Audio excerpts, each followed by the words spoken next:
हाँ जी, तनवीन किसको कहते हैं? दो ज़बर हों या दो ज़ेर हों, जैसे कि अब ये दाल के नीचे दो ज़ेर लगी हुई हैं, या दो ज़ेर हों या दो पेश हों, तो उसको तनवीन कहते हैं। अब उसके पढ़ने का तरीका क्या है कि जब भी हमने तनवीन वाला हरफ कोई भी पढ़ना हो, अब जैसे कि दाल के नीचे तनवीन है, अब हमने दाल पढ़नी है, इसको पढ़ने से पहले हमने आगे देखना है।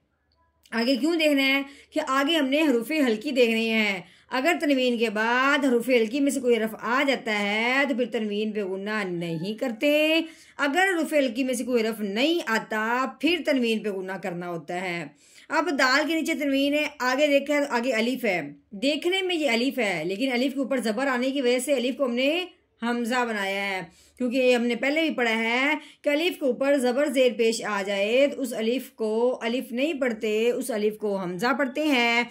अब हमने जब देखा है तनवीन के बाद आगे हमजा है तो हमजा जो है वो हरूफ हल्की में से सबसे पहला हरफ ही हमजा आता है। जो 6 हरूफ हल्की हैं उनमें से जो पहला हरफ आता है वो हमजा है। इसका मतलब हुआ कि तनवीन के बाद आगे हमजा हरूफ हल्की में से है। तनवीन पे गुन्ना नहीं करना, बगैर गुन्ने के इजहार के साथ पढ़ना है। तो कैसे पढ़ेंगे? दाल दो ज़ेर दिन मुअतादिन, इस तरह हमने बगैर गुन्ने के इजहार के साथ और बिल्कुल वाज़े करना है। मुअतादिन। नहमदुहु व नसल्ली अला रसूलिहिल करीम, अम्मा बअद फ़अऊज़ु बिल्लाहि मिनश्शैतानिर रजीम, बिस्मिल्लाहिर रहमानिर रहीम। अस्सलामु अलैकुम व रहमतुल्लाहि व बरकातुहू। उम्मीद है आप सब खैरियत से होंगे। इंशाल्लाह जहाँ होंगे ईमान और सेहत की नेमत से माला माल होंगे। हाँ जी, तो आगाज़ करते हैं हम अपने आज के सबक का दुआओं के साथ। तो चलिए शुरू करते हैं। अल्लाहुम्मा सल्ली अला सय्यिदिना व मौलाना मुहम्मदिन व अला आलि सय्यिदिना व मौलाना मुहम्मदिन व बारिक व सल्लिम। रब्बि इश्रह ली सदरी व यस्सिर ली अमरी वहलुल उक़दतम मिन लिसानी यफ़क़हू क़ौली। Rabbi ज़िदना इल्मा, rabbi ज़िदना इल्मा, rabbi ज़िदना इल्मा। अऊज़ु बिल्लाहि मिनश शैतानिर रजीम, बिस्मिल्लाहिर रहमानिर रहीम। हाँ जी, ये काफ है, काफ के ऊपर पेश लगी हुई है। हर हरफ पढ़ने से पहले अगले हरफ को ज़रूर देखा जाता है, क्योंकि अगला हरफ जो होता है अगर वो इस तरह की 3 वाली शद वाला हरफ आ जाए तो वो जो पिछले वाला हरफ पढ़ रहा होता है वो अगले हरफ के साथ ज़रूर मिलता है। अब हमने काफ पढ़ने से पहले आगे देखा है, अगर लाम के ऊपर शद आ गई है, अब हमने काफ को लाम के साथ मिलाना है। तो कैसे पढ़ेंगे? काफ लाम पेश कुल। कैसे पढ़ेंगे? कुल, लाम के ऊपर पेश लगी हुई है, लाम पेश लो, कुल्लू। आगे मीम, मीम के ऊपर लगी हुई है पेश, उसके आगे आइन, आइन के ऊपर जज़म आने की वजह से आइन साकिन हो गया। जिस तरह शाद वाला हरफ हो तो पिछले वाले को उस हरफ के साथ मिलाते हैं, जैसे कि हमने काफ को लाम के साथ मिलाया है, इसी तरह जज़म वाला जो भी हरफ होता है वो पिछले वाला उस हरफ के साथ मिल जाता है। अब पिछले वाला हरफ मीम है, अब हमने मीम को आइन के साथ मिलाना है। तो कैसे पढ़ेंगे? मीम आइन पेश मुअ।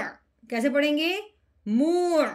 अब ता है, ता के ऊपर ज़बर लगी हुई है, ता ज़बर ता, मुअ ता। दाल के नीचे लगी हुई दो ज़ेर, ठीक है, दो ज़बर हों या दो ज़ेर हों या दो पेश हों उसको तनवीन कहते हैं। अब तनवीन आई है दाल के नीचे। तनवीन का पढ़ने का तरीकाकार क्या है? जब भी तनवीन वाला हरफ पढ़ना है उसको पढ़ने से पहले अगले हरफ को ज़रूर देखना है। क्यों? क्योंकि तनवीन के बाद अगर हरूफ हल्की में से कोई हरफ आ जाए तो तनवीन पे गुन्ना नहीं करते। तनवीन के बाद अगर हरूफ हल्की में से कोई हरफ ना आए फिर हमने तनवीन पे गुन्ना कर देना है। अब आगे जो है अलिफ है, अलिफ के ऊपर ज़बर आने की वजह से अलिफ को हमजा बनाया है। हमने पहले भी कहा था कि अलिफ के ऊपर ज़बर ज़ेर पेश आ जाए तो उस अलिफ को अलिफ नहीं रखते, उस अलिफ को हमजा बना देते हैं। अब ये अलिफ क्या बना? हमजा। तो हरूफ हल्की में से सबसे पहला हरफ ही हमजा है, इसलिए हमने क्या देखा? तनवीन के बाद आगे हमजा हरूफ हल्की में से है, इसलिए अब हमने तनवीन पे गुन्ना नहीं करना, बगैर गुन्ने के इजहार के साथ पढ़ना है। तो कैसे पढ़ेंगे? दाल दो जेर दिन मुअतादिन। हाँ जी, अब अलिफ को हमने हमजा बनाया था, तो कैसे पढ़ेंगे? हमजा जबर आ, सा के नीचे जेर है, आगे या के ऊपर जज़म लगी हुई है, तो या साकिन हो गया। जब भी या साकिन हो, उससे पहले हरफ के नीचे जेर हो, तो वो पहले वाला हरफ जब या साकिन के साथ मिलेगा तो एक अलिफ के बराबर लंबा होगा। कैसे? सा या जेर सी आसी, मीम के नीचे दो जेर यानी कि तनवीन। अब हमने इसको आगे नहीं देखना, क्योंकि अब हमने यहाँ पे वक़फ़ करना है।